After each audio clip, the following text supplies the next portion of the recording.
if you don't like your job, not only do you not enjoy what you're doing for 40 hours, maybe more a week, but it's not necessarily inspiring you to do more in the other however many hours there are in a week. If you want to do average work, you will become an average person. If you want to do average workouts, you're going to have an average physique. You have to understand that what you create creates you. Next Level Nation, welcome back to another very special, as always, episode of Next Level University, where we teach you how to level up your life, your love, your health, and your wealth. We hope you enjoyed our latest episode. It was 846 with the one and only Eddie Pinero of Your World Within. Today, for episode number 847, it is Motivation Monday, why a bad job is actually worse than you think. Alan and I were talking the other day about how we were talking about people in our past and how we knew a lot of people who didn't like their jobs very much. And when they didn't like their job, they didn't tend to grow there. They didn't work very hard on becoming better. They would be on social media all hours of the day. And that made me remember, and I told Alan this, I said, I remember when I really, really started to dislike my last job. And we would have, so I was basically in construction. It's weatherization, but you can compare it to construction. And at the beginning of the job, I would get a piece of paper that would have the outline of the building. It would tell us what needed to get done, and it would tell us how much time we had to do it in order to make money. And when it got to the end, and I was just frustrated with who I was working for, I didn't want to be there anymore. I was miserable. I was tired. I was sick of traveling. None of it really mattered to me. I would look at how many hours we had, and I would reverse engineer how to create as much downtime as possible, basically. And I really only did this on one or two jobs because I was just at the end of my rope with it. But I would say, okay, we have 48 hours to do this. There's two of us, so technically we have 24 hours between the two of us because 24 times 2 is 48. Okay, that is 3 8-hour days. Or no, because that would be 16. So whatever. I would just reverse engineer the amount of time that I think it would take. And then we would hammer that out in a day. And then on the second and third day, we would just kind of take it easy. And the problem is that I wasn't growing there. I wasn't learning more. I wasn't becoming more effective. I wasn't becoming a better leader. So the fact that I didn't like my job not only made it harder to go to work, it made it harder for me to want to grow there. It made it harder for me to want to over-deliver, and I wasn't becoming any more of a person. I was actually becoming less. I was becoming lazier. I was becoming more complacent. So our episode today, we want to highlight the fact that if you're at a job that you don't like, and obviously right now is a very difficult time with COVID, and there's so much going on, but the overall theme of this is if you go to a job that you don't like, not only do you not like your job, but you also probably are not intending to grow there, which means you're kind of becoming worse in terms of your overall skills and abilities, and that is not going to serve you in the long term. Alan and I are going to talk about that today. So the important thing to understand here, and this is a Jim Rohn quote from way, way, way back. He said, the important thing on the job to understand, the important thing is not what am I making here, but who am I becoming here? And so, like Kevin's point, if you don't love what you're doing, at least if you're not passionate about it, if you don't want to be doing it for the long term, if you don't want to get better at it, I'll never forget a Brian Tracy quote that I learned on one of his speeches. He said, if you do not love what you're doing enough to at least want to be the best at it, get out of it like you would a burning building. You don't have to be the best at what you do, but you have to at least want to be better at it. If you don't love what you do or even like what you do enough to at least want to be better at it, you're not going to master your craft. You're not going to grow. You're not going to put in the extra hours. You're not going to put in the extra effort. The example I have here is Kevin and I, very early in our journey, for our new listeners, before we partnered up and started to become podcasters, we both made well over 6 figures. He made 6 figures. I made almost $200,000 a year. And we got made fun of quite a bit for leaving those jobs. We got a lot of, I in particular got made fun of a lot. People said things like, I would never leave a job making that much money. And now imagine this for a second. Let me just paint this picture. Kevin made $100,000 a year without a college degree. I was making almost $200,000 a year. We both decide to start a podcast. I start a podcast called Conversations Change Lives. Kevin starts a podcast called the Hyperconscious Podcast. I'm the first guest on his show. He's the first guest on my show. We team up. Now, we went from making a combined $250,000+ a year to making $0 a year. Now, of course, to anyone thinking short term and just looking at that one snapshot in time, they're going to think that was a terrible idea, that they're not going to be successful. Here's the thing. If they looked a little deeper, what they would see is how passionate we were about it. They would see not what are you making here, but who are we becoming here. Kevin and I worked harder on these podcasts and this podcast, what became this podcast. We've worked harder on this than we have anything else in our life. What you create creates you. So the 845 episodes or whatever, every single one of those episodes we poured our heart and soul into, including this one right now. See, when you pour your heart and soul into trying to become better at something, you become a better person. You become more valuable. You have more skills. You learn and you grow. In the long run, that mattered way more. And now we're at a place where we make way more money than that. But when we were in my sister's old bedroom on FaceTime audio, trying to figure out how to record from FaceTime audio, no one would have thought that. When our second studio was in my mother's basement, people would have thought, wow, I can't believe they're losers. They're not winning. They don't have their own studio. They can't even afford food or Christmas presents sometimes. They're landscaping on the side for extra money. They're trying to figure it out. They're coaching people for free. We actually coached people for free.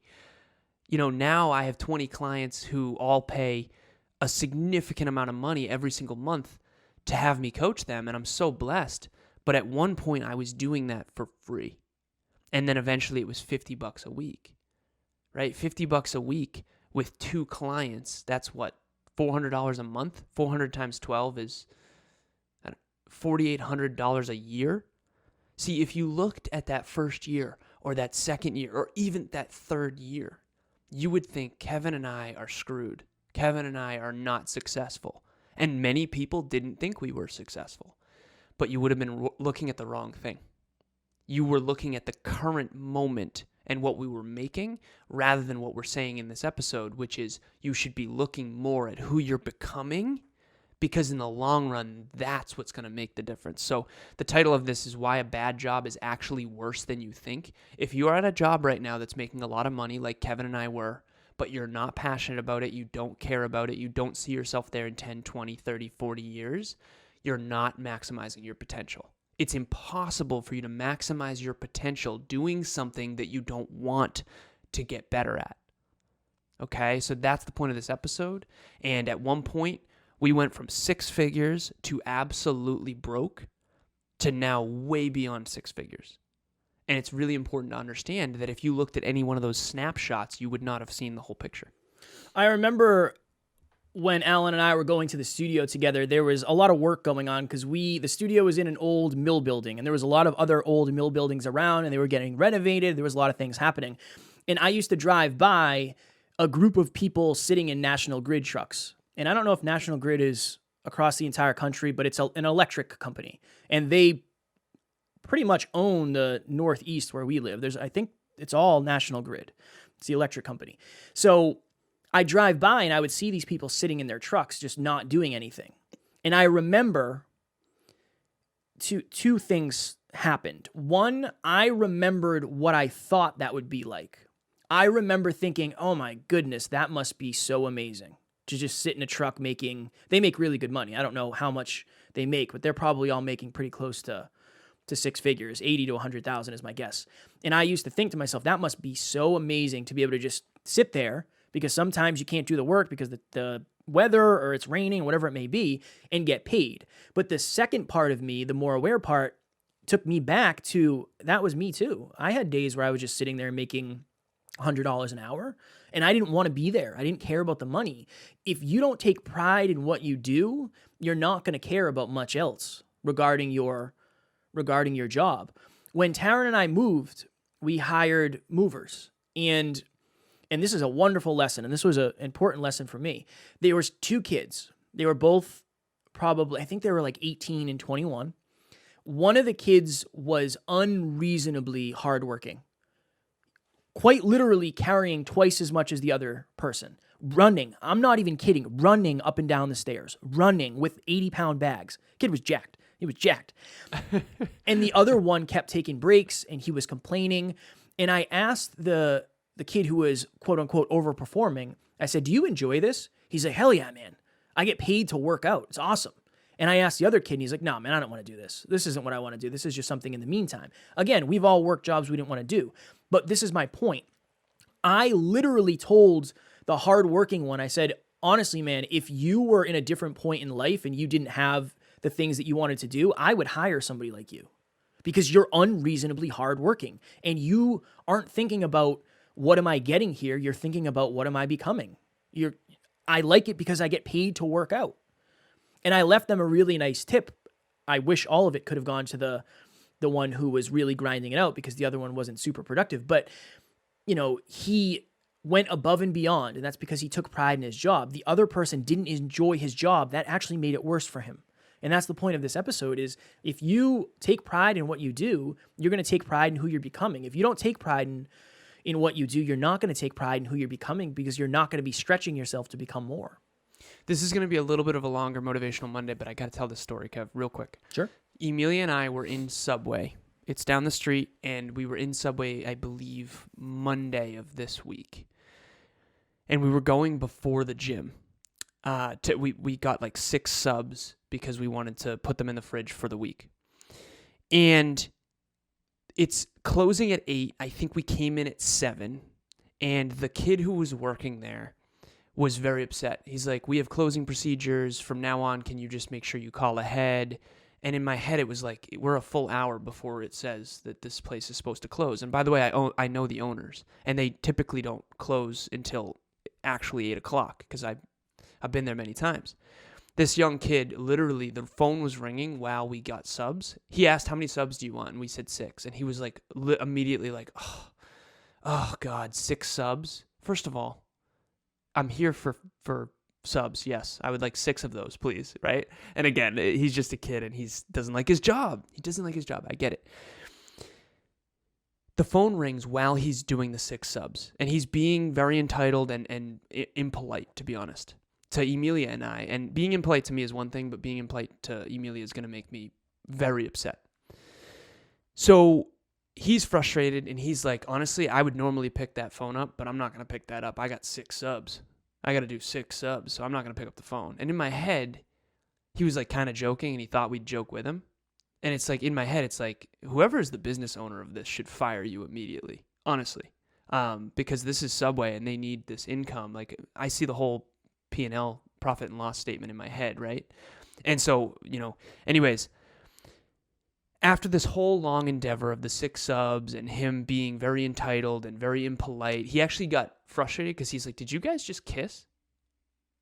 Or something like that. And we had masks on, and so we kissed through the masks, just like a peck. And he got like annoyed with that or whatever. He's like, yeah, I was about to leave. He's saying all these rude things, right? And so I'm fuming, and I'm sitting there like, and not to mention this kid is so slow and honestly not very intelligent. I know I sound mean right now, okay? So I'm going to be, it is what it is. Here's my point. I left that Subway and I said, sweetheart, that kid is in a lot of trouble. He's a young man. He's probably 16 years old, and he's got so much entitlement.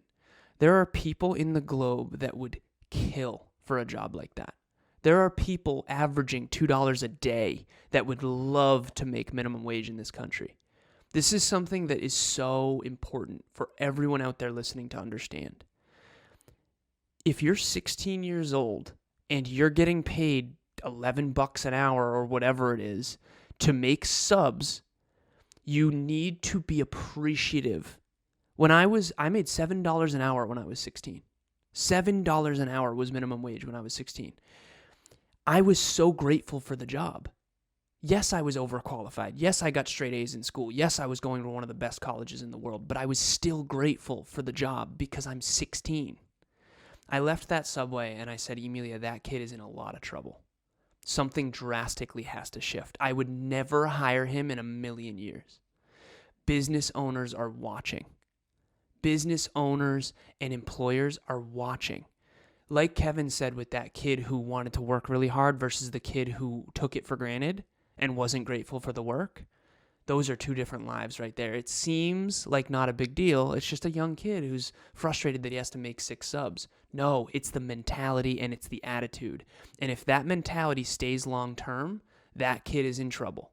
That kid's in a lot of trouble. If you're entitled already, and by the way, this kid is not necessarily the smartest person from my perspective.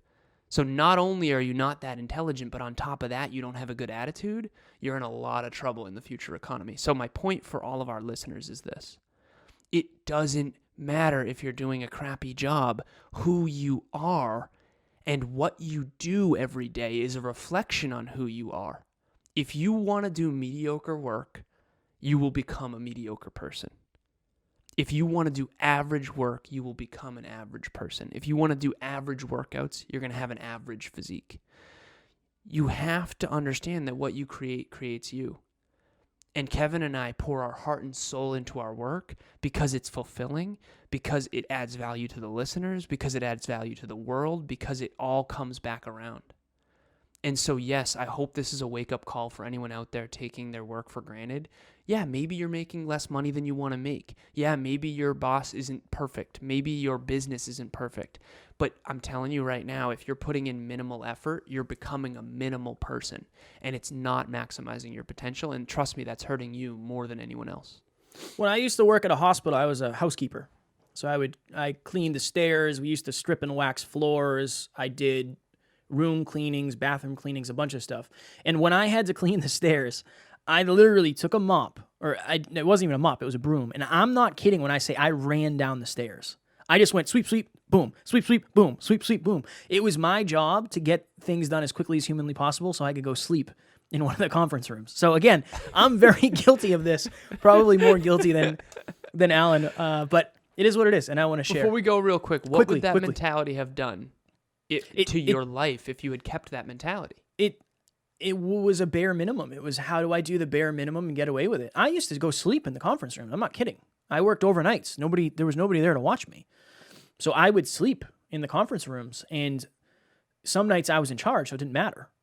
And it just would not have forced me to level up to the level I have. And again, we're trying to raise your awareness to the fact that if you don't like your job, not only do you not enjoy what you're doing for 40 hours, maybe more a week, but it's not necessarily inspiring you to do more in the other however many hours there are in a week. That's the point of this episode. Tomorrow, for episode number 848, last week's live podcast, how to adopt a never quit mentality. Perseverance is the key to your success in the long run.